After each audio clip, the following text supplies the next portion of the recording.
Solutions Pledge to Learn. I do some work in schools, or me and the team do some work in schools. And we've also got the alternative provision, which is Pledge to Learn, based down at Bottisford Football Club for students. With my mate Peter Oak from Drum Therapy.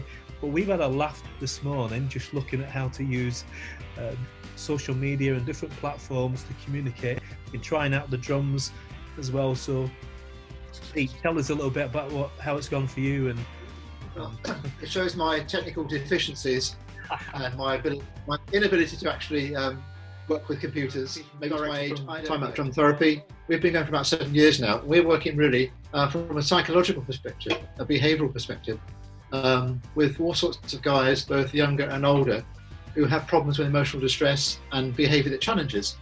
And that could be around all sorts of things like autism, Asperger's, ADHD, with old people, dementia, Alzheimer's, Parkinson's, that sort of thing, really. And problems where they're really self-confidence and self-esteem have gone, or they're very much decreased now, and very much anger is the way that sometimes people are actually trying to deal with the problems and the emotions that they have. So we'll actually play with drums, all sorts of electronic, acoustic drums, and bring about really a sense of calm and rational thinking, clear thinking, where people can start to think about the issues that are presented. Then we'll work through with intervention programs on a psychological perspective to then bring about and empower change. And it's really actually then enabling young people particularly to actually reach their full potential, go to places where they don't think they're capable of going to, and really wanted to actually then achieve everything. The sky's the limit with everyone. Why shouldn't it be? Why shouldn't we empower young people? Why shouldn't we invest in young people? Of course, the most important thing is there's a lot of fun and excitement attached to it as well. And that's really, really great. It's very, very passionate on it. In terms of effects, the results of that, the schools are saying, we work in schools, care homes, private homes, hospitals, places like that, where there's emotional distress. The effects have been that people are much calmer, they're able to actually learn and engage with the curriculum more readily, more easily, because they're actually motivated and their confidence has increased.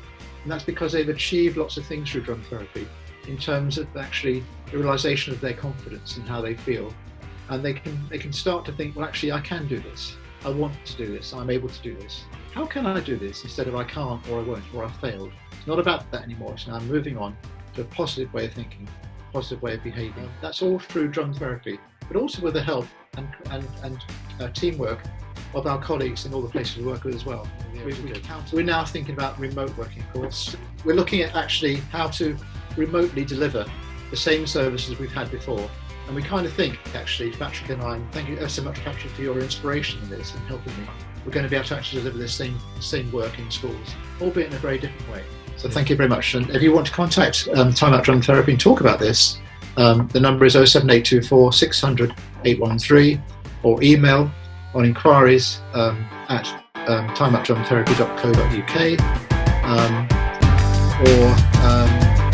that's it really. Or look at our website, www.timeoutdrumtherapy.co.uk. Thank you very much. Yeah, thanks, Peter. So watch out for Peter, give him a call or whatever. He's doing some great work.